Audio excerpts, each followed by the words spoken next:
Saya mau tanya deh, emang jika kalori masuknya sama nih, tapi komposisinya beda, let's say, makronutrisinya. Ya. Apakah hasilnya akan sama? Jika berbeda, kira-kira kayak gimana? Kalau kita ngomongin tentang kalori in, kalori out, itu juga nggak sekedar seperti itu gitu loh. Ada banyak hal di baliknya yang harus kita jalankan. Dan menyederhanakan ini, ngajarin ini ke orang, itu yang susah. Gimana caranya fat loss? Simple, tapi nggak sesimpel itu juga. Big things, saya lagi, itu takes longer than what you expect gitu ya. Banyak orang juga maunya turunnya cepat. Tapi justru yang penurunannya paling cepat itu orang yang gak expect apa-apa. Tubuh kita menggunakan lebih banyak kalori saat kita mengkonsumsi protein. Karena protein itu harus dipakai. Jadi kita harus bangun otot, kita harus bangun jaringan.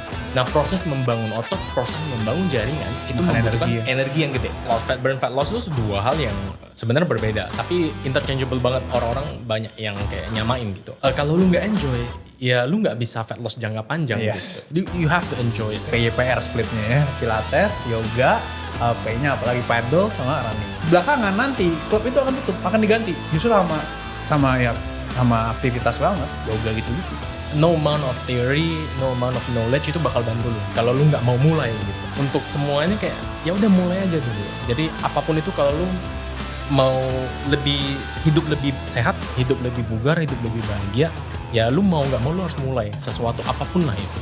Welcome, Dr. Dion.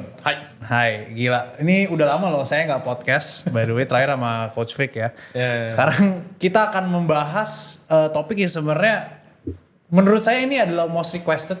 Karena hampir rata-rata orang yang nanya saya, itu mostly come from yang agak gendut. Agak lebih lemah kayak gitu, beratnya berlebih. Tapi mungkin sebelum kita mulai, perkenalan dulu dok. Biar yang orang-orang, ya meski kalian semua mesti pasti udah tahu ya. Tapi saya perkenalan sedikit lah buat yang teman-teman dulu. Enggak semua orang ngerti juga kali ya, enggak semua orang tahu juga kali. Oke, enggak apa-apa. Perkenalan dok, boleh silakan. Oke, halo semuanya, nama saya Dion. Jadi fokus, ini kalau tanya pekerjaannya nggak bingung juga nih sebenarnya. Apa? Karena, terserah mau bilang apa, serabutan boleh. Tapi paling gampang sih sebenarnya udah saya dokter gitu. Dokter, oke. Cuman pas saya bilang dokter, biasanya pertanyaan lanjutannya adalah, lu praktek mana atau praktek di mana gitu. Nah, ada prakteknya tapi nggak gitu, maksudnya nggak yang jadi utama juga gitu. Jadi otomatis pasti bilangnya lanjutnya ke kerja di sosial media dan lain sebagainya. Jadi saya sebagai dokter, sebagai pekerjaan di KTP juga masih dokter. Sekarang lebih banyak tapi bikin konten edukasi terutama kesehatan, fitness, kebugaran juga di sosial media sebenarnya. Instagram, TikTok, YouTube juga udah lama banget enggak. Tapi ada YouTube ada. YouTube ada, tapi udah lama banget juga, enggak ini juga. Effortnya tinggi ya. Tinggi, ya lebih capek. Tempatnya Coach Dion nih keren lebih banget. capek ngeditnya. Agak minder ya. Enggak lah. Karena cakep banget tempatnya juga. Tapi ini kita iseng ya, ini out of topic ya. Jadi berarti saya mau tahu sih sebenarnya dokter itu emang harus praktek ya? Enggak kan? Gak harus sebenarnya, tapi dokter itu kan dia punya kayak semacamnya SIM-nya gitu ya. Ada STR, ada SIP-nya. Nah SIP-nya surat izin prakteknya, STR-nya itu juga harus diperpanjang terus. Ya istilahnya kayak lu kalau misalnya lu nggak praktek, gimana gua tahu lu beneran dokter apa enggak, lu update ilmu lu apa enggak, lu berkecimpung nggak sama pasien dan lain sebagainya. Sebagai coach kan juga ya, maksudnya lu kalau coach tapi lu nggak ngajar atau lu nggak melakukan sesuatu untuk tubuh lu kan juga sebenarnya apa nih, coach apa enggak nih gitu. Nah dokter juga seharusnya begitu. Jadi memang harus ada praktek dan seterusnya. Dulu berarti ambil kedokteran umum kah atau apa? Betul, jadi ya kalau dokter S1 habis itu profesi koas, setelah itu total 6 tahunan habis itu jadi dokter umum. Jadi dokter umum baru nanti bisa ke spesialis kah, mau kerja sebagai dokter umum kah dan seterusnya. Jadi sekarang lebih ke social media, ngajarnya lebih soal nutrisi lah ya, yang mostly. Actually udah agak pivot juga. Kemana? Pivot kayaknya kemana? Kalau dulu kayaknya lebih banyak memang ngomonginnya ke arah fat loss, ke arah diet dan lain sebagainya ya. Tapi kayaknya 1-2 tahun belakang ini lebih banyak ke health secara general. Jadi lebih banyak, sekarang mungkin teman-teman banyak yang ini catokan, dokter catok misalnya. Ini, gitu kan. saya izin luruskan ya.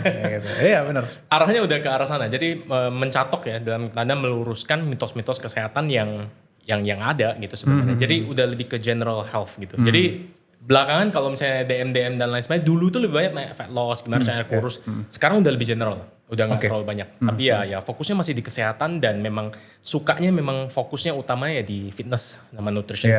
Fitness nutrition. Tapi mostly kan masih banyak kan bahas soal makan segala macam. Yes. Iya. Kita mau membahas soal fat loss yang which is itu adalah salah satu yang most requested ya sekali lagi ya. Saya mau nanya dulu nih dok, pembukaan langsung saya buka aja. Apa mitos fat loss yang Dokter Dion sering coba debunk, tapi masih ada sampai sekarang. Orang tuh masih banyak yang percaya. Oke, banyak ya sebenarnya. Ini Yang paling ngeselin nih. yang paling ngeselin sekarang kayaknya, aduh, apa ya? Mau dibilang mitos banget juga enggak. Jadi mau bilang enggak juga, dari remeh-temeh sampai yang agak kompleks itu juga ada ya. Dari remeh-temeh mungkin kita ngomongin kayak air es lah. Masih ada ya RS ya? ARS masih banyak banget. Itu kalau misalnya mau bikin konten tentang ARS udah paling rame. ARS, habis itu habis makan nggak boleh langsung mandi, bisa bikin perut buncit, things like that. Dan sampai yang mungkin lebih yang lebih kompleks, mungkin seperti CIM, Carbohydrate Insulin Model of Obesity misalnya, tentang intermittent fasting misalnya kayak gitu. Jadi banyak banget sih sebenarnya. Tapi pada akhirnya ya mitos-mitos tentang fat loss ya susah sih, emang ada terus juga gitu. Tapi mostly ada beberapa ya, mitos tuh berarti ada tiernya lah ya. Ada yang salah, ada yang misleading, bener. ada yang agak ada benernya tapi nggak bener sepenuhnya, kan? diplesetin. Ya karena social media kan juga sebenarnya dalam bentuk pendek kan. Coba kalau misalnya kita bikin konten yang kayak 2 menit, 3 menit gitu ya. Ya nggak mungkin orang bisa nonton sampai habis kadang-kadang. Jadi mereka bikinnya cuma 1 menit. Jadi banyak hal yang terpotong gitu. Jadi ya itu bisa leads to ya misinformation sebenarnya. Kayak saya juga sering banget ya. Bahkan bukan cuma gara-gara itu ya. Beberapa orang tuh mereka apalagi social media influencer yang masih baru tapi pengen kelihatan science based. Mereka biasanya ngutip PubMed gitu, tapi nggak dibaca sampai habis. Itu juga sering. Banyak. Nah itu salah satu sumber yang menurut siapa saya. Aja tuh? Waduh kan. Saya nggak apa. Tapi saya ada lah, meskipun nggak banyak. Karena banyak orang juga yang saya yakin pasti cross check ya. Apalagi sekarang ada ChatGPT and stuff. Itu tuh kadang mereka tuh kayak misinterpret gitu. Mungkin ada satu bagian yang menurut mereka cocok sama narasi, diambil, sisanya dilupain. Benar. Gitu. Jadi itu menurut saya adalah salah satu yang juga pasti mungkin PR ya untuk dilurusin. Ya. Kita harus baca lagi, harus jelasin lagi. Banyak orang tuh nggak ngerti konteks. Jadi ini untuk siapa, dalam konteks apa, dan seterusnya. Mungkin nanti kita bisa bahas lebih lanjut lah ya. Tapi contohnya kayak gula tambahan aja. Gula tambahan, added sugar, ya secara kita ngomongin konteks general population health, ya sebenarnya emang nggak boleh terlalu banyak. Yes. Tapi kalau misalnya kita lihat dalam basis atlet misalnya, atau recreational atlet lah, maksudnya sekarang banyak banget kan pelari dan lain sebagainya. Energy gel itu semuanya tuh hampir semuanya ya carbohydrate gitu, dan kebanyakan juga ada added sugar di dalamnya. Tapi apakah itu berarti buruk? Juga enggak juga, karena tergantung konteksnya. Dia pakainya kapan dan saat apa gitu. Tapi ya gula tambahan itu ya seperti itulah. Intinya orang-orang harus ngerti konteksnya dulu. Menurut saya itu yang penting sih sebenarnya. Ya miscontact, kadang misleading segala macam. Yep. Nah, tapi yang saya mau highlight ya di antara semua, karena ini fat loss ya. Masih ada orang, beberapa lah, saya nggak bilang banyak ya, masih meragukan hukum thermodynamics sebenarnya. Saya sendiri ada ambil sertifikasi juga performance nutrition dari Clean Health. Nah itu juga ada dibahas juga sebenarnya. Kayak thermodynamics itu ada banyak juga ya ternyata yang mempengaruhinya. Mungkin ya itu hukum gitu loh. Tapi dari sebelum kita lebar ya, menurut dokter kenapa sih maksudnya masih ada orang yang meragukan gitu loh. Itu padahal kan fisika dasar gitu kan. Bener. Karena kayaknya kurang seksi aja gitu. Kalau menurutku ya. Terlalu simpel. Terlalu simpel gitu. Maksudnya kenapa sih orang bisa gendut? Ya karena kalorinya masuknya lebih banyak, kalori keluarnya lebih dikit. Itu nggak seksi sama sekali gitu.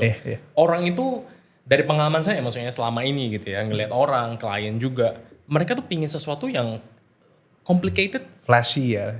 Sedikit complicated dan ini tapi efeknya belum tentu ada gitu, minimal bahkan. Tapi kalau misalnya effort yang dikeluarin gede gitu ya, jadinya kayak merasa ini sesuatu yang lebih bagus gitu. Intermittent fasting sampai 48 jam sampai 72 jam, water fasting, nggak boleh ini, nggak boleh itu dan lain sebagainya. Dan meanwhile, kalau kita ngomongin tentang thermodynamics, tentang calorie in versus calorie out, ujung-ujungnya memang tentang eat less and move more. Tapi memang nggak sesimpel itu juga gitu. Dan kadang-kadang juga ada orang yang mereka percaya, mereka menggunakan Chico ini sebagai panduan gitu ya, sebagai dasar. Tapi nggak ngajarin, ya sekali lagi itu konteksnya juga. Ya udah lu pokoknya makan lebih dikit dan bergerak lebih banyak. Padahal nggak sesimpel itu gitu. Maksudnya tubuh bukan bejana, bukan mesin gitu ya. Tubuh itu kan maksudnya sesuatu yang dynamic, sesuatu yang bekerja terus biologi gitu ya. Jadi nggak sesimpel itu juga gitu. Yes. Nanti kita akan bahas nih lebih dalam ya. Tapi kita masuk dulu ke pertanyaan selanjutnya yang saya juga menarik sekali untuk dibahas. Kenapa banyak orang tahu nih? Kan tadi kan kita udah tahu dong. Eat less, move more. Kan? Kenapa banyak orang yang tahu apa yang harus dilakuin? Saya sebelum nge-gym juga tahu kalau mau jadi lebih kurus gerak lebih banyak, makan lebih dikit. Tapi nggak bisa konsisten gitu dan nggak ada hasil. Kayak kalau misalnya kita balik, misalnya pertanyaannya adalah gimana cara kaya? Ya kerja dan berhemat kan sebenarnya. Tapi kenapa nggak semua orang kaya di dunia ini? Kenapa ada orang yang dia bisa sampai top 0.1% gitu secara finansial? Ada orang yang udah kerja bertahun-tahun, nabung bertahun-tahun juga begitu-begitu aja hidupnya. Karena emang nggak sesimpel kaya itu kerja lebih banyak dan menabung lebih banyak sebenarnya. Dan mengeluarkan lebih sedikit ya.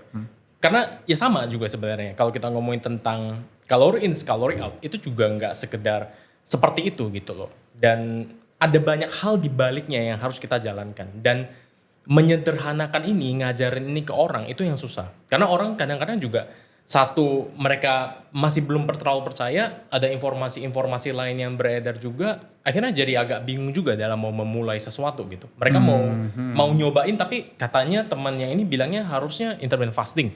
Kata temannya ini harusnya ngurangin karbo, kata temannya ini harus real foods dan lain sebagainya. Jadi agak bingung juga. Jadi mau mulainya susah, saat memulainya pun banyak rintangan juga yang harus dijalanin. Jadi ya simpel-simpel enggak sih, memang harus ada rentetan lah. Maksudnya kalau kita belajar latihan beban itu juga salah satu yang menurutku susah gitu untuk diajarin. Karena ya kalau kita mau ngomongin tentang longevity, kita mau ngomongin tentang hidup lebih lama, lebih berkualitas, kunci utamanya ya sebenarnya pada latihan kekuatan. Tapi gimana cara kita ngajarin latihan kekuatan ini kan nggak sesimpel ya udah lu ke gym aja, nggak bisa gitu, nggak bisa seperti itu. Nah sama seperti itu juga kayak kita ngomongin tentang kurus, gimana caranya fat loss, simple tapi nggak sesimpel itu juga. Gitu. Iya. Simple di main idenya. Betul. Pas dilakuin sebenarnya ada banyak sekali cara. Benar. Practicality-nya agak lebih susah. Benar. Prakteknya. Oke, semua, tapi banyak belakangan juga semua orang itu memperhatikan, ada juga nih tadi kan ada yang nggak percaya, ada satu yang bener, yang penting kalori gitu. Saya juga dulu begitu ya, waktu 5 tahun awal ya. Saya mau tanya deh, emang jika kalori masuknya sama nih, tapi komposisinya beda, let's say makronutrisinya, apakah hasilnya akan sama? Jika berbeda, kira-kira kayak gimana? Ini tergantung goalsnya ya. Kalau kita ngomongin goalsnya adalah weight loss doang, salah satu yang paling terkenal anekdotal sih sebenarnya eksperimen N1 itu adalah Twinkie diet kan. Jadi seorang profesor dia coba untuk membuktikan tentang kalori out, dia makan dengan defisit kalori, tapi komposisi dari kalori yang dia makan semuanya dari gula, dari karbohidrat dan seterusnya. In the end dia turun berat badannya. Tapi apakah itu yang terbaik? Ya enggak juga. Weight loss-nya tercapai, kalori gitu ya. Pada akhirnya dia akan turun berat badannya. Tapi apakah itu sesuatu yang baik? Ya enggak juga gitu. Karena kalau kita ngomongin tentang fat loss, kita ngomongin tentang weight loss, kita mau nurunin dan juga mempertahankan. Jadi ada banyak, kayak kita mau kaya kan nggak mungkin cuma mau kaya dong. Kaya terus besoknya miskin kan juga enggak. Kita mau kaya dan semakin kaya gitu kan. Jadi saat kita udah menurunin berat badan, kita harus tahu gimana caranya mempertahankan penurunan berat badan tersebut. Dan pada akhirnya apa yang bisa membuat kita mempertahankan penurunan berat badan tersebut adalah apakah kita bisa menikmati proses tersebut? Apakah kita bisa menjalankan ini jangka panjang? In the end, menurut saya kurang lebih seperti itu. Dan menikmati ini ada banyak ya. Maksudnya menikmati hidup itu kan juga ada banyak. Ya nggak sekedar kayak ya udah makan lebih sedikit dan selesai gitu. Enggak. Jadi kalau kita ngomongin tentang kalori in-nya, kalori out-nya, memang tetap harus defisit kalori. Tapi komposisi dari kalori tersebut itu harus banget diperhatiin. Second most important thing. Jadi kalau kita ngomongin tentang penurunan berat badan, pada akhirnya kan tentang kalori ya. Tapi ini nggak boleh istilahnya berjalan sendiri tanpa yang next level itu adalah macronutrients. Jadi protein, karbohidrat, lemak itu harus wajib banget diperhatiin. Mungkin kalau misalkan kalorinya masuknya sama, let's say tesisnya ya. Misalkan proteinnya kurang gitu dengan apakah ini karena teman-teman beberapa juga fokusnya mau muscle building ya? Itu ke komposisi ototnya mungkin juga akan berpengaruh ya. Mungkin weight loss-nya hilangnya mungkin dari mana, nggak tahu. Pasti. Jadi kalau kita ngomongin tentang study biasanya isocaloric study ya, maksudnya kita bandingin dua grup gitu ya dengan kalori yang sama. Biasanya yang akan mempengaruhi perbedaan ini, apakah mereka kalau misalnya sesuai teorinya kan Ya udah kalau kalorinya sama berarti penurunan berat badannya sama dong. Tapi yang akan mempengaruhi apakah satu grup itu bisa lebih banyak penurunannya dan hasilnya lebih bagus itu adalah sebenarnya macronutrient contentnya, terutama di protein. Jadi biasanya kalau kita ngomongin studi seperti ini kita harus lihat isocaloric sama isoprotein. Jadi maksudnya secara kalorinya sama, secara protein disamain. Carbs dan fat makro kedua dan ketiga itu yang bisa mengikuti. Nah tapi protein itu penting banget karena buat teman-teman yang belum tahu maksudnya protein itu dia punya TEF, thermic effect of foods. Jadi penggunaan tubuh kita menggunakan lebih banyak kalori saat kita mengkonsumsi protein. Karena protein itu harus dipakai. Jadi kita harus bangun otot, kita harus bangun jaringan. Nah proses membangun otot, proses membangun jaringan itu membutuhkan energi yang gede. So that's why when you eat protein, TEF-nya lebih tinggi. TEF protein sekitar approximately 30%, karbo itu mungkin sekitar 3-7%, lemak itu kecil 0-3% doang kira-kira. Jadi kenapa saat kita makan protein lebih banyak, walaupun kalorinya sama, hasilnya bisa berbeda. Ya, karena itu sih salah satunya ya. Di TEF ya. Betul. Kalau mau Google namanya TEF, Thermic Effect on Food nih. Silakan di Google aja. Oke. Nah abis itu saya juga menarik, ada salah satu yang saya juga baru sadarin setelah saya cukup mendalami lah. Nggak mendalami banget, cuma saya kayak coba buat diving. Itu gut health. Gut health, oke. Saya sempat baca gut health itu akan mempengaruhi khususnya mungkin untuk teman-teman yang coba buat weight gain ya mungkin ya. Dia tuh kayak menarik. Saya pernah baca juga. Tapi nggak tahu Dokter Dion notice nggak? Kayak gut health itu mempengaruhi mungkin pencernaan kayak berapa persen gitu. Jadi ada yang diserapnya berapa persen. Dokter pernah tahu nggak soal hal ini? Kalau ke masalah gut health lebih banyak sebenarnya aku ke general health sama ke fat loss. Kalau untuk yang weight gain aku malah nggak ini. Kalau yang fat loss gimana? Kalau fat loss, kalau kita ngomongin secara general ya, gut health ya. Gut health berarti kesehatan ususnya, fokus utamanya biasanya ya ada pada bakterinya. Bakteri yang ada di dalam usus. Jadi yang kita inginkan sebenarnya adalah variasi bakteri yang lebih beragam. Variasi bakteri baik yang lebih beragam di usus. Dan selain dari variasi ya otomatis kita mau lebih banyak jenis bakteri yang beneficial terhadap tubuh kita. Saya nggak hafal sih ya, sorry banget. Tapi misalnya teman-teman bisa Google, ada banyak banget itu.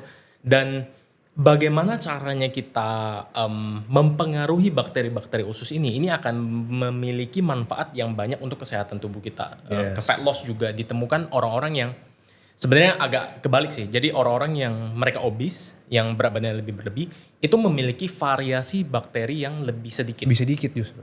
Terus jenis bakteri buruknya lebih banyak daripada bakteri baiknya. Meanwhile orang-orang yang dia lebih lean, yang lebih sehat secara metabolik, bakteri baiknya lebih bagus, lebih banyak, variasinya juga lebih oke. Jadi mungkin ada association di sana, kita nggak tahu. Karena ngomongin tentang bakteri usus ini juga masih masih mau bilang tahap perkembangan juga enggak ya, tapi maksudnya masih jarang dibahas lah ya. Jarang dibahas dan masih baru dan masih banyak banget yang bisa digali. Tapi pada akhirnya salah satu hal yang penting dan quick tips saja sih kalau misalnya dari yang saya tahu adalah satu adalah variasi dari makanan sebenarnya.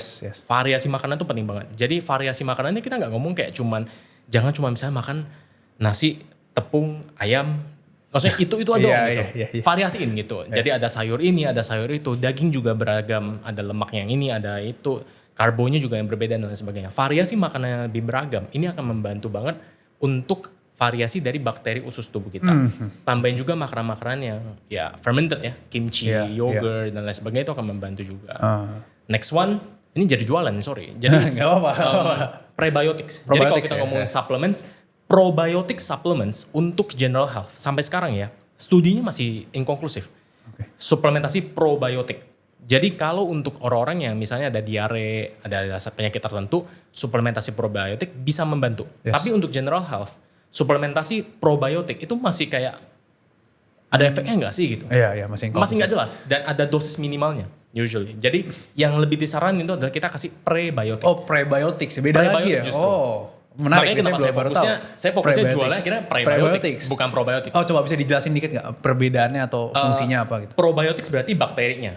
Tapi biasanya suplementasi probiotics itu kita harus memperhatiin nih bakterinya yang kita konsumsi masih hidup nggak?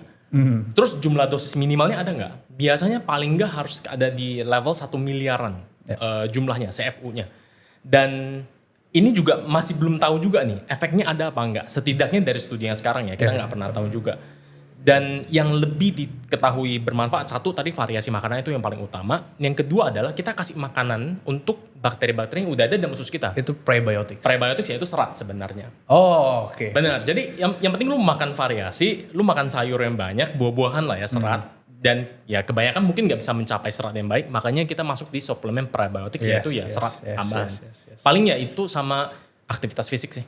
Physical activities, latihan beban, stres dan seterusnya juga harus di manage. Ya, itu bisa bantu gut health. Berpengaruh. Tapi dari pengalaman dokter itu juga salah satu kunci penting lah ya buat longevity juga dan buat yang lain-lain. Benar. Salah satu yang mulai harus diperhatiin juga lah. Oke. Sekarang fat burn versus fat loss. Ya kan? Ini karena saya keinget karena ada beberapa atlet ya. Saya nggak sebut nama deh. Ada beberapa atlet itu siapa mereka nih? nggak ya saya nggak sebut nama. Ini pancing terus sih bahaya. Nah, kayak ya fasted cardio dan kawan-kawan gitu ya. Saya sih sudah mencoba menjelaskan. Mungkin kalau dokter Dion karena ada dokternya mungkin lebih dipercaya ya. Kalau saya nggak belum tentu. Kalau saya selalu bilang saya nggak maksa kalau nggak mau dengerin saya nggak apa-apa gitu kan ya. Saya sempat bilang bahwa ya fat burn and fat loss gitu ya. Apalagi untuk yang kayak fasted cardio related itu it's not the same gitu loh. Jadi tetap yang perlu kita perhatikan adalah net fat loss-nya gitu dalam sehari. Karena sama seperti otot, kita juga dalam satu hari itu ada kita breakdown, ada kita sintesis gitu kan. Ada juga di fat juga gitu. True. Ya kan. Nah mungkin gimana kalau dokter harus jelasin nih. Biar saya gak capek gitu. Gimana? Tapi sebelum masuk ke yang fat burn fat loss ini salah satu yang saya bikin konten dari 2018. Dan dari awal selalu saya bilang jangan percaya saya karena gelar. Jadi maksudnya saya nggak mau itu jadi bumerang gitu. Jadi dulu awal bikin konten itu sebenarnya gelar dokter itu buat saya tuh agak sebagai beban sebenarnya. Oh justru beban ya? Karena maksudnya maksudnya ada edge tambahan ya. Oh dokter nih yang tapi ada ini juga beban, maksudnya beban moralnya. Lu ngomong bener nggak sih? Harus gitu. bener justru ya. Jadi dan ada tekanan. Gak cuma di Indonesia. Kadang-kadang tuh ada banyak netizen yang suka bilang, ya kalau di Indo mah emang begini. Enggak, seluruh dunia begini. Di US lu mau ke Singapura, lu mau kemana pun orangnya sama. Kalau ada gelar dokternya, ada gelar ininya, orang-orang akan lebih percaya. Tapi jangan, percayalah pada apa yang dia omongin, cross check. Jadi apapun yang saya omongin sekarang. Itu saya juga sering bilang kayak gitu. Itu penting banget. Jangan karena kayak, Coach Cidalo nih badannya bagus, Cindo gitu ya. Enggak. Berarti dia pasti bener nih omongannya gitu. Enggak, cross check. Dia ngomong bener gak sih? Emangnya bener gak ya? Ya udah saya coba cek lah. Saya coba praktekin gitu. Bener apa enggak? Kalau bener ya oke. Kalau bener oke. Kalau enggak ya jangan diikutin gitu. Karena banyak juga yang punya gelar yang sama tapi oh iya. Ya begitulah saya ya. serba salah juga. Saya ada beberapa dokter saya belain. Tapi ada beberapa dokter juga sih. Kenapa ini dia begini? Iya. Gitu. Jadi ya begitulah. Oke, lanjut. Gimana? Jelasin coba dok. Ngomongin fat burn sama fat loss. Fat burn, fat loss itu dua hal yang sebenarnya berbeda. Tapi interchangeable banget. Orang-orang banyak yang kayak nyamain gitu. Fat burn itu berarti ya pembakaran lemak. Fat loss sebenarnya adalah berapa banyak jumlah lemak net yang hilang gitu dari tubuh. Yang ingin kita kejar itu sebenarnya bukan di fat burn-nya. Oke, fat burn kita mau ada terjadi, tapi sebenarnya yang net yang benar-benar kita ingin cari itu adalah di fat loss. Orang-orang kebanyakan berhenti cuma di fat burn doang. Yang ditemukan bisa meningkatkan fat burn, yaitu dari fasted cardio. Jadi melakukan cardio sebelumnya tanpa mengkonsumsi apapun. Jadi nggak makan apapun, habis itu cardio, habis itu kayak intermittent fasting, dan yada-yada lah ya. Maksudnya itu bisa membantu EPOC juga dulu ya.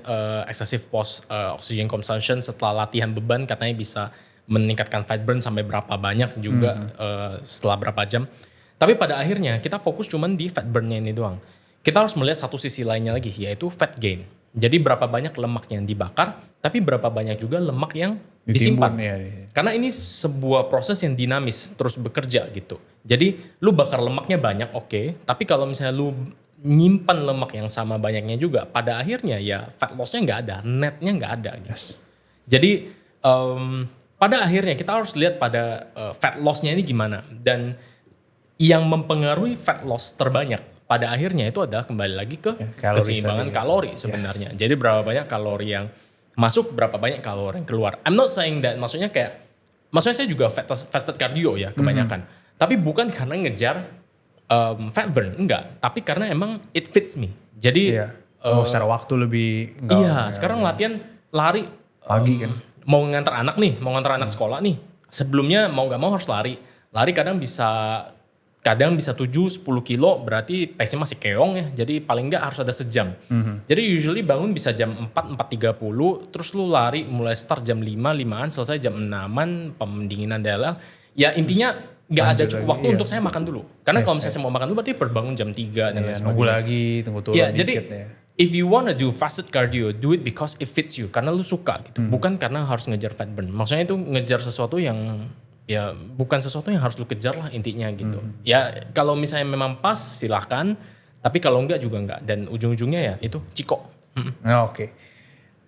Itu ya guys. Jadi ya beberapa kali saya juga bilang kalau misalkan memang kalian suka untuk ngelakuin suatu hal ya, just do it. Benar. Ya jangan ada orang yang ngatur terlalu gimana, sama kalian tahu ya alasannya gimana dan baik untuk kalian juga gitu. Benar. Dan ya itu juga maksudnya fat loss itu long term kan. Jadi ya memang harus kita sukai, benar. Jadi kalau misalnya kita nggak sukai, si influencer A bilang harus fasted cardio, jalan kaki di treadmill harus incline. Gak boleh lari. Kalau lari berarti salah gitu. Kalau lu nggak enjoy, ya lu nggak bisa fat loss jangka panjang gitu. You have to enjoy it. Gitu. Kadang mengorbankan kayak mau semuanya maksimal sesuai paper juga, it's not the best way, not the best way gitu. Nggak bisa. Ya kan. Nah, saran apa yang Dr. Dion bisa berikan nih untuk general population yang ingin menurunkan lemak mereka? Mungkin sekitar beberapa kalimat aja. Poin-poin. Mulai. Banyakan orang tuh stuck di teori gitu, kayak nggak ngelakuin apapun gitu. Maksudnya mulai aja gitu. Anything you can do, mulai. Jadi kalau lu bisa mulai dari I'll cut down sugar gitu. Saya bakal ngurangin. Jadi sekarang saya tiap hari kopi susu, gula aren full 100% sugar. Udah sekarang gue jadi 50%, gue jadi 20%. Mulai dari situ. Ganti jadi americano. Small habits, mulai aja. Kebanyakan orang tuh stuck di nggak mau mulai gitu. Padahal kalau lu mau melakukan sesuatu, you wanna change ya, lu harus mulai mau nggak mau. Kalau orang kayak, aduh gue katanya yang paling bagus latihan beban. Tapi gue nggak bisa latihan beban, gue nggak bisa ke gym, nggak ada duitnya, nggak ada apa sih. Ya udah lakuin yang lu bisa lakuin sekarang apa. Maksudnya YouTube sekarang juga banyak kan. Udah banyak banget. Lari kan? Juga lagi lari. Kan? Ya lari tinggal lari, lu tinggal kalau nggak bisa lari ya lu jalan kaki dulu. Nggak usah terlalu banyak mikirin orang, mulai aja dulu. Itu yang paling penting sih sebenarnya. Ya. Oke, jadi keep it simple sih ya, lebih ke ya sesimpel mungkin yang benar, mulai repetitif gitu. Sometimes ya ini big things saya lagi itu takes longer than what you expect gitu ya. Banyak orang juga maunya turunnya cepat. Kayak klien saya tuh beberapa turunnya cepat. Tapi justru yang penurunannya paling cepat itu orang yang gak expect apa-apa. Kalau klien saya gitu ya. Mereka kayak ya udah gue datang mau latihan, di coachnya suruh kardio, oke kardio ya 30 menit. Oke dia ikutin, makan lebih sedikit. Udah dia cuma kayak ya udahlah, dia ntar tahu-tahu timbang turun gitu kan. Biasa mostly yang gitu. Justru orang yang terlalu stres, malah akhirnya nanti dia lebih sering, kalau saya ya, beberapa klien saya ya. Ya binge eating segala macam ya, itu kan stres. Jangan dibawa stres, slow aja gitu loh. Perlu balance antara kadang kita knowledge-nya banyak tapi teorinya banyak nih, tapi prakteknya nggak ada. Iya, kadang-kadang yang lebih bisa jalan itu adalah orang-orang yang teorinya dikit tapi prakteknya lebih banyak. Maksudnya kayak kita bikin konten juga kan. Iya. We start with nothing. Maksudnya teori itu datang jam prime untuk ngonten kapan, segala macam. lighting ini dan lain sebagainya, lensa apa yang bagus itu kan nanti gitu. Iya. Kalau lu mau berkembang secara konten ya lu bikin aja dulu gitu. Sejelek apapun, sehancur apapun, ya udah bikin aja dulu. Dari situ lu belajar gitu. Iterasi ya guys. Iya. Oke. Nah, itu tadi soal fat loss teman-teman. Sekarang saya mau lebih bahas sama Dr. Dian tuh soal nutrisi, performa dan kualitas hidup. Jadi tadi ada satu poin yang juga menarik dari yang sebelumnya, kita harus enjoy. Dan menurut saya untuk saya kemarin tadi ngobrol juga sama klien saya segala macam, dia juga bilang sebenarnya latihan tuh nggak terlalu susah ya. Dan latihan tuh cuma sebentar, cuma satu jam sehari gitu. Nah kalau makan itu sisanya, dia bilang tidur itu sisanya. Nah itu yang mau saya highlight sebenarnya di sini. Seberapa pengaruh makanan ke performa dan kualitas hidup? Very sih, maksudnya ya 3 lah ya, yang paling ini sekarang ya nutrition, ya exercise-nya sama recovery-nya, sleep-nya, lu periodisasi dan lain sebagainya. Tapi nutrition plays a pivotal part gitu, maksudnya dalam pola hidup kesehatan lu gitu. Untuk orang-orang yang mau nurunin berat badan ya otomatis ya Chico dan lain sebagainya. Tapi setelahnya saat lu mempertahankan, saya merasa ya, maksudnya orang-orang itu nggak benar-benar mempertahankan. Lu tuh mau membugarkan diri lu. Dan di saat itu ya berubah lagi gitu goalsnya. Nutrition bakal plays a lot of peran penting itu di situ. Jadi gimana lu timing karbohidrat lu, berapa banyak protein yang lu harus konsumsi, terus juga dari lemaknya juga, terus habis itu lu gimana caranya manage untuk kayak gue mau makan ini nih, tapi ini nggak bisa terlalu sering nih. Sekarang gue lagi mau ini dan seterusnya. Maksudnya nutrition plays a lot of factor deh. Sangat-sangat ya. Apalagi belakangan saya juga pengen kayak nanya-nanya dokter karena teman saya juga banyak banget nih yang mulai sadar sama fitness and wellness. Karena menurut saya karena wellness itu lagi ngetren juga. Pilates, yoga. Itu lagi ngetren banget, lari itu juga ngetren. Orang-orang bilangnya PYPR splitnya ya. Pilates, yoga, P-nya apalagi paddle sama running. Itu lagi ngehits banget. Apalagi yang di Cindo-Cindo ya. Kan? Nah jadi dia mau brandingnya soal wellness dan bahkan beberapa ada teman saya juga grupnya Whole Living Style itu mereka juga ada plan untuk merambah ke wellness. Jadi trennya kayak gitu. Jadi semua orang tuh pamer tingkat kebersihan makan mereka. Jadi kayak ini saya makan bersih banget gini. Tapi ya saya tanya lagi balik berapa lama gitu. Bisa kayak gitu. Saya mau nanya dokter nih. Dan untuk general population ya. Seberapa bersih sih emang kita harus makan gitu loh. Wait, gue gak lucu juga. Itu arahnya ke sana ya berarti ya? Iya, arahnya ke sana. Lagi ke sana. Jadi belakangan nanti klub itu akan tutup, akan diganti. Justru sama aktivitas wellness, yoga gitu-gitu. Akan pivot ke sana. Iya menarik sih, mulai banyak sih. Maksudnya di Batam pun, saya domisilinya di Batam ya. Maksudnya untuk kayak studio pilates dan lain sebagainya udah mulai banyak kan. Paddle udah mulai masuk juga tuh di situ. Running apalagi ya udah mulai banyak event lari dan lain sebagainya. Tapi kayaknya yang lebih, nggak tahu ya mungkin karena masih di Batam ya. Kayaknya lebih banyak dipamerin lebih ke arah olahraganya. Tapi ke makanannya juga ya sekarang. Makanan juga belakangan udah mulai mereka aware lah. Jadi mereka kalau talk about maunya salad stop gitu kan. Boleh masuk ya. Itu boleh masuk ya. Boleh masuk nih. Misalkan kayak gitu. Saya mau nanya tadi balik lagi ya. Seberapa bersih sih kita harus makan gitu? Karena beberapa orang tuh saya tahu lah dari muka mereka sebenarnya lu nggak enjoy, cuma lu pressure aja gitu. Define bersih. Nah ini susah itu. Kan? Bersihnya tuh gimana gitu? Bersih tuh berarti ya seperti orang bilang ya mungkin no salt ya. Bukan no salt mungkin masih ada lah sedikit ya. Udah gak terlalu lah ya sekarang. Udah gak terlalu kan diet mayo. Iya diet mayo. Mungkin fatnya atau carbsnya. Jadi bener kalau dilihat tuh makanannya kayak harus kelihatan clean, harus kelihatan sehat, harus kelihatan sehat. Iya. Apakah harus atau kayak ya udah yang penting ya balance lah gitu.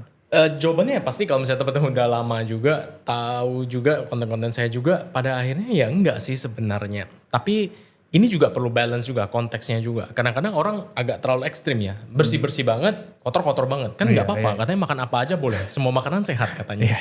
Nah lu perlu balance di situ. Maksudnya kayak gimana cara lu membalance. Contohnya nih yang paling gampang. Kalau kita ngomongin nasi padang deh. Nasi padang itu salah satu makanan yang salah satu yang paling sering saya makan juga loh, nasi padang. Suka. Love it. Maksudnya nasi padang itu enak dan kalau kita bisa custom dengan baik, sebenarnya itu salah satu makanan yang oke. Lengkap aja kan. Lengkap gitu. Nasi putih biasanya nasi padang agak banyak gitu.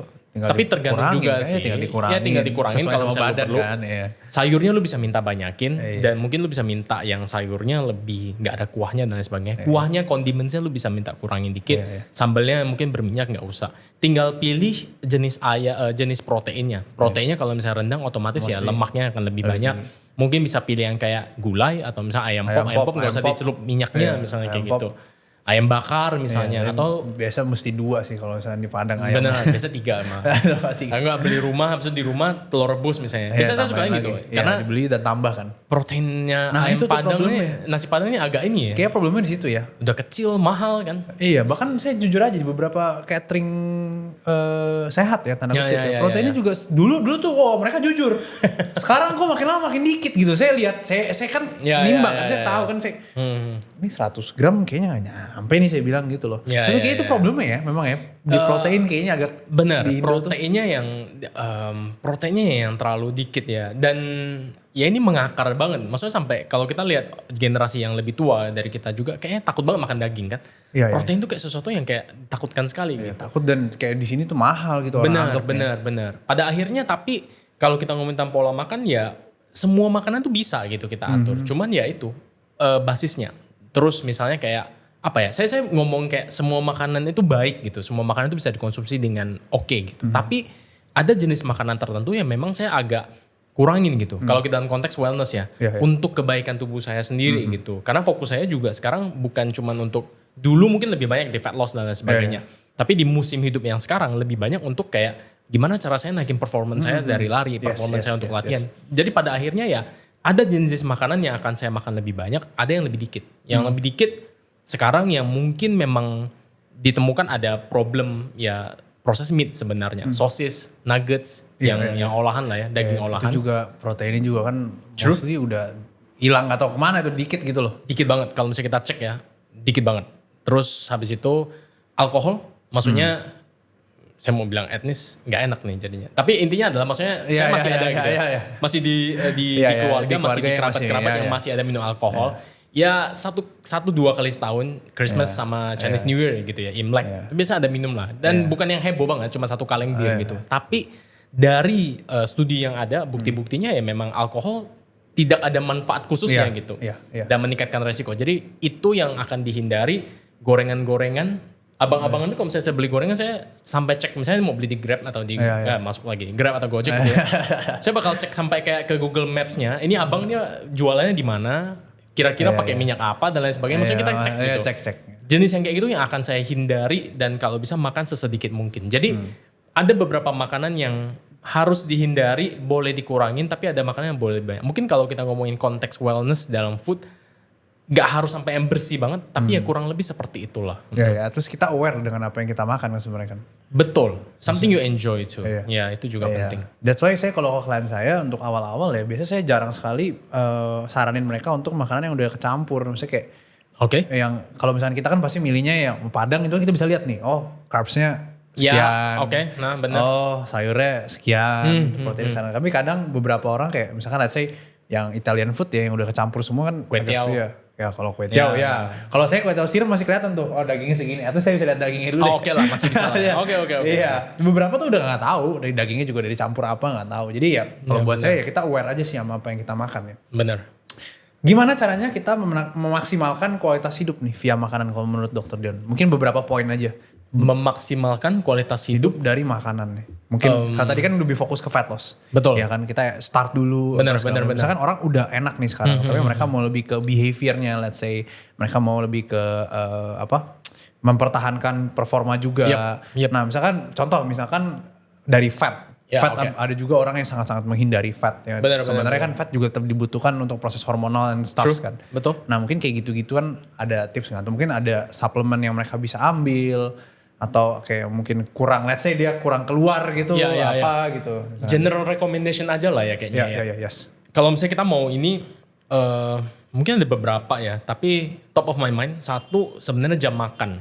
Punya schedule makan yang tetap. Yang teratur itu penting banget. Jadi kita tahu nih kapan lu lapar, kapan lu kenyang, kapan lu harus makan, kapan gua harus ini dan lain sebagainya. Schedule yang teratur itu penting dan konteksnya juga nanti ke latihan dan lain sebagainya. Kalau lu makan yang nggak teratur dengan jadwal latihan yang juga nggak teratur, lu nggak tahu kapan lu harus makan, kapan lu harus makan ini dan lain sebagainya, itu amburadul jatuhnya. Jadi yang pertama sebenarnya yang lu bisa lakuin adalah stick to satu schedule makan yang oke lah. Nggak perlu misalnya kayak dalam waktu 1 menit harus makan gitu. Misalnya jam 12 start harus makan gitu. Jam 12.01 berarti lu gagal, enggak. Tapi maksudnya ada jam 11.45 sampai 12.15 nah. Makan di dalam range itu. Jadi lu tahu setidaknya protein gua udah tercukupi apa enggak hari ini, jaraknya dari meal sebelumnya dan seterusnya gimana dan seterusnya. Jadi menjaga kesehatan lambung juga. Jadi jam makan salah satu yang penting. Yang kedua kalau kita ngomongin dari segi kalori lah ya kita ngomongnya. Kalorinya berarti sebenarnya salah satu cara yang paling gampang adalah lu cek berat badan, cek lingkar pinggang. Setelah itu performance juga oke sih. Tapi foto progress kita. Tapi yang paling penting adalah biasanya berat badan sama lingkar pinggang. As long as berat badan lu maintain gitu ya. Gak naik yang tiba-tiba drastis banget. Lingkar pinggang juga masih oke. Sebenarnya ya lu bisa anggap bahwa ya berat badan lu stay di sana gitu. Komposisi tubuh lu ada di sana. Gak perlu terlalu heboh juga gitu. Kadang-kadang habis makan hot pot, habis makan sesuatu yang mie instan gitu, nimbang, pasti naik. Ya. Karena garamnya tinggi banget. Tapi lu lihat secara general rata-rata berat badan lu generally naik atau generally turun. Itu salah satu patokan yang saya gunakan juga. Jadi kalau berat badan udah generally udah mulai naik nih. Berarti udah mulai di sini ngerem lah ya. Lu merasa nggak enak kan? Pasti ada perasaan itu. Merasa nggak enak, apalagi kalau udah lama gitu kan kalau kayak kok mulai nggak enak ya, kok mulai ada ini dan lain sebagainya. Lingkar pinggang udah mulai agak naik. Kayaknya kita mini cut bentar deh. Harus tahu ada fase-fase itu sebenarnya. Yes. Yang ketiga, Protein salah satu yang sering dilupain, tapi salah satu cara paling gampang untuk elevate elevate kualitas makanan, dari protein dicukupin aja. Iya, karena biasa protein itu ya kalau saya sih jarang ya lihat yang protein yang bener proses food gimana ya. Kalau misalkan biasanya makanan yang dominan protein itu mostly kan daging, steak gitu-gitu. Itu kan lebih whole ya, lebih minimally proses lah. Bener. Biasanya yang saya lihat gitu. Jadi itu juga jadi salah satu alasan kenapa saya selalu saya dulu proteinnya, dan mostly klien saya sih itu pasti yang bilang proteinnya cukup sebenarnya belum. Ya awal-awal. Kebanyakan nggak cukup. Iya. Kebanyakan nggak cukup. Kayak gue udah makan daging kok, gue udah makan protein kok. Nggak cukup. Kita lihat nggak Dikit, cukup. cuma segini kita rendah Tidak cukup. Ini tidak cukup. Ini cuma upilnya. Nggak cukup ini. Iya kan. Ya, jadi tipsnya. Prioritas protein. Ini juga yang gue ajarin ke anakku. Anakku satu usia. Aku harus hitung dari usia tahun. Enggak. Jadi aku harus hitung dari lahirnya dulu. Bentar. 7 tahun, yang satunya 4 tahun lebih. Almost 7 and 4 lebih gitu. Yang terus saya prioritasin gitu ke mereka adalah proteinnya dulu. Yeah. Jadi kalau kita makan dulu, kalau misalnya kecil nggak tahu ya. Kalau saya dulu kayak lu harus habisin nasi gitu. Lu harus habisin nasinya dihabisin gitu. Tapi kalau sekarang habisin proteinnya. Dan lu harus tahu prioritas protein di mana. Jadi kayak misalnya kita mau makan siang juga, yang dipikirin pertama adalah bukan jenis makanannya lebih, tapi lebih ke arah proteinnya apa dulu. Yes. Proteinnya apa dulu nih? Proteinnya apa dulu? Nanti karbo dan lemaknya itu bisa mengikuti. Tapi fokusnya ada pada itu. Ngajarin anak juga seperti itu. Saya sendiri juga melakukan itu ke keluarga saya juga gitu. Jadi itu mungkin beberapa hal penting. Lainnya banyak sih sebenarnya. Supplemental ya, lebih ke penambah aja kan. Mesti kalau kita udah checklist yang tadi, saya rasa sih udah cukup menjawab ya beberapa pertanyaan. Iya, kalau mau lebih dalam mungkin nanti ya pasti banyak lah. Nonton aja lah ya, banyak. Dok Dion ya. Benar. Jadi itu soal kualitas ya. Tapi terakhir saya ini sebenarnya udah siapin satu topik yang cukup menarik juga, karena ini sedikit technical buat teman-teman yang memang request. Saya harap bisa nonton sampai habis ya. Kita masuk ke era dimana udah mulai banyak medication untuk fat loss. Salah satunya adalah GLP-1 agonis ya, Ozempic and stuffs ya. Sebenarnya mungkin dokter tahu nggak sih atau dalemin nggak? Dan sebenarnya Ozempic itu dibuat untuk siapa sih awalnya? Oke. Ini juga banyak pro dan kontra juga ya. Di luar juga yang udah cukup lama. Di sini masih belum terlalu lah ya. Maksudnya enggak. Tapi udah mulai masuk nih. Udah dari berapa tahun lalu udah mulai masuk. Sekarang mulai naik lagi. Jadi kalau kita ngomongin tentang Ozempic itu brand name-nya. Jadi nama intinya adalah semaglutide. Semaglutide itu dia adalah GLP-1 agonis. GLP-1 itu glucagon-like peptide. Jadi dia semacam hormon lah dalam tubuh kita. Agonis itu berarti dia efeknya adalah mimicking. Jadi sama. Lawannya adalah antagonis. Kalau antagonis dia melawan. Agonis versus antagonis. Jadi dia membantu proses GLP-1 ini. Dan sebenarnya awalnya itu dibikin untuk penyakit diabetes. Untuk diabetes mellitus tipe 2. Jadi dari situ ditemukan ternyata orang-orang yang menggunakan GLP-1 agonis itu ternyata memiliki efek weight loss. Weight lossnya lumayan nih ternyata. Jadi apakah bisa kita pakai selain untuk diabetes tipe 2 nih, untuk orang-orang yang misalnya nggak punya diabetes tipe 2, tapi dia punya masalah overweight, obese, apakah kita bisa pakai ini? Dan itu yang mereka lakukan akhirnya di luar negeri. Dan mereka tes, ternyata bisa. Efeknya oke nih, bagus nih. Dengan efek samping yang ya pasti akan ada, obat-obatan semuanya pasti akan ada efek samping. Makanya bukan lini pertama kalau kita ngomong obat-obatan, kita bisa bahas lebih lanjut nanti. Tapi pada akhirnya adalah karena di trial yang trial awalnya ternyata weight loss membantu dan seterusnya akhirnya ya di approve sebagai weight loss drug dan sampai sekarang jadi salah satu weight loss drugnya. Berarti buat orang diabetes ya awalnya. Betul. Ya, habis itu ditemukan, saya juga kayak waktu itu ada dulu ya, itu obat prostat ya, finasteride ya itu kan, akhirnya dipakai buat ngurangin DHT buat yang kebotakan. Itu sebenarnya kayak gitu-gitu juga mirip-mirip ya. Nah tadi GLP-1 udah dijelasin juga sama Dok Dion kerjanya gimana, dia sebagai agonis ya kan. Apakah orang, berarti kalau saya tanya tadi, saya masih agak ragu nih, apakah orang yang tidak ada kelainan atau kesulitan menurunkan berat badan, kan banyak orang yang kayak, saya maunya kurus.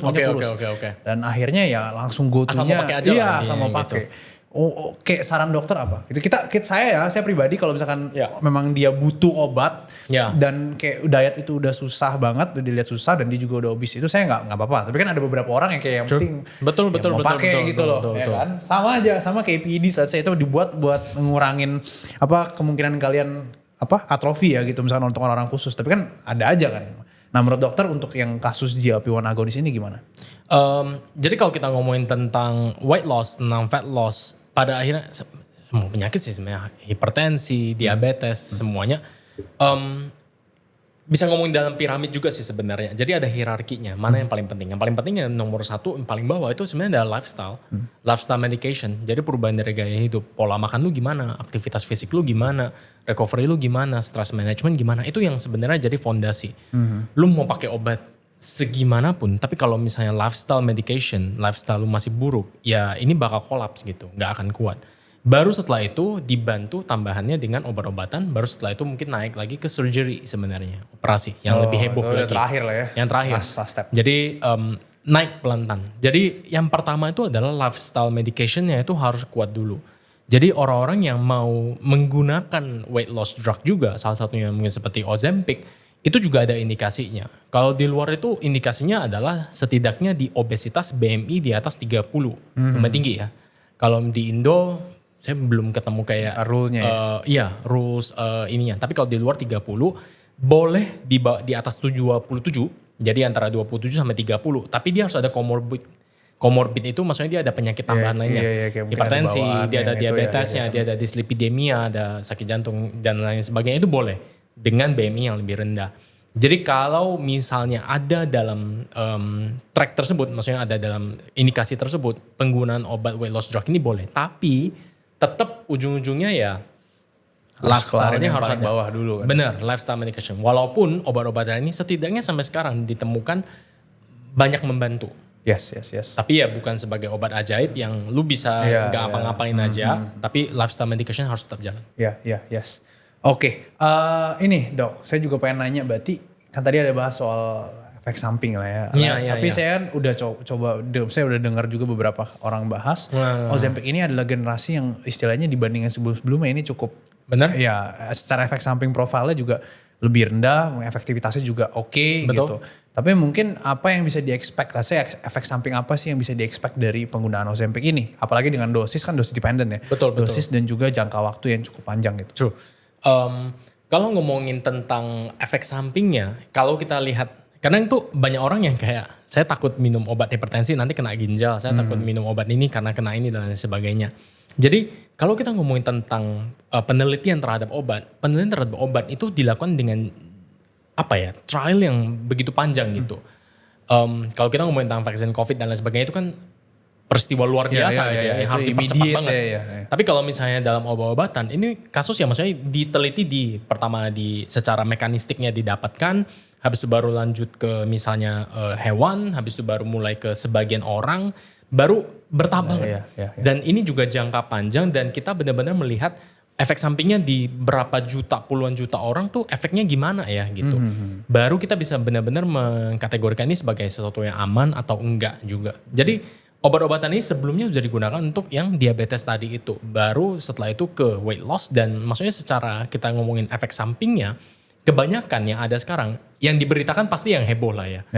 Ada kanker tiroid lah, ada apa dan lain sebagainya. Tapi sebenarnya itu kasus-kasus ekstrim. Yang kanker tiroid pun setahu saya pada tikus, pada hewan. Jadi belum pada manusia.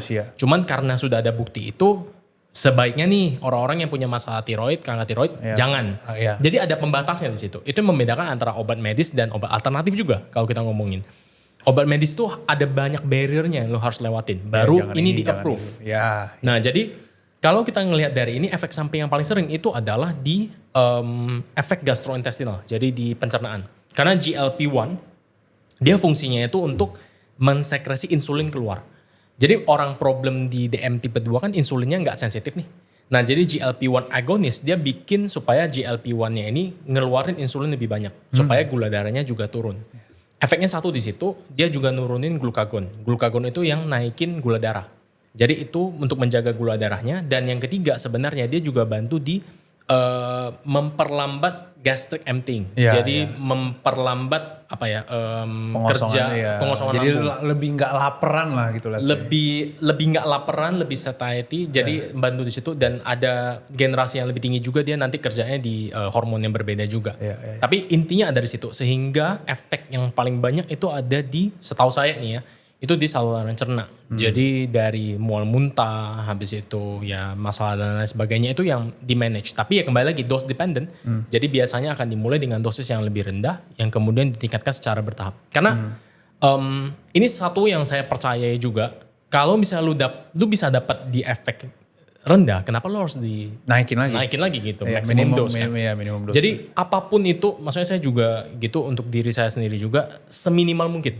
Jadi maksudnya walaupun saya dokter, kadang kan kayak dokter mah memang mau jualan obat, memang mau ini. Enggak juga gitu. Maksudnya saya juga gak mau masukin obat terlalu banyak di tubuh saya gitu. Kalau butuh aja, dan kalaupun butuh, kita pakai dosis yang terendah yang efektif. Kalau memang dia udah efektif di situ, ngapain lu naikin lagi begitu. Jadi pelan-pelan dinaikin bertahap sambil ngelihat efek samping dan efeknya. Ya, begitu juga kan tadi kan naik bertahap. Berarti begitu juga ada juga yang udah oke, kita taper down juga mungkin ya berarti ya. Mungkin juga. Dan itu yang goalsnya kan sebenarnya kan. Benar. Jadi ya itu kembali lagi.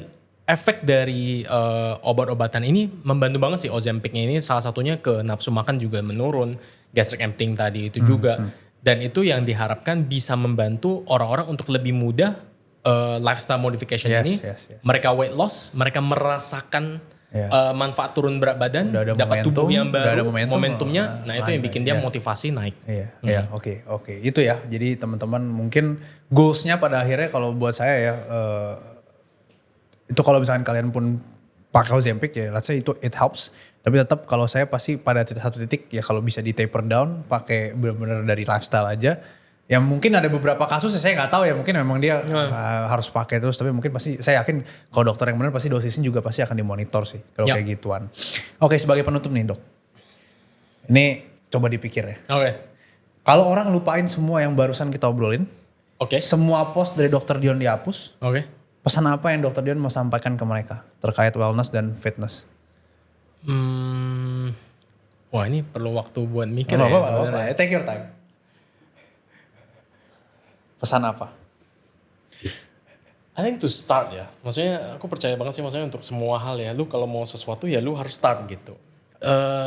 No amount of theory, no amount of knowledge itu bakal bantu lu. Kalau lu gak mau mulai gitu. Jadi untuk semuanya kayak ya udah mulai aja dulu. Jadi apapun itu kalau lu mau hidup lebih sehat, hidup lebih bugar, hidup lebih bahagia.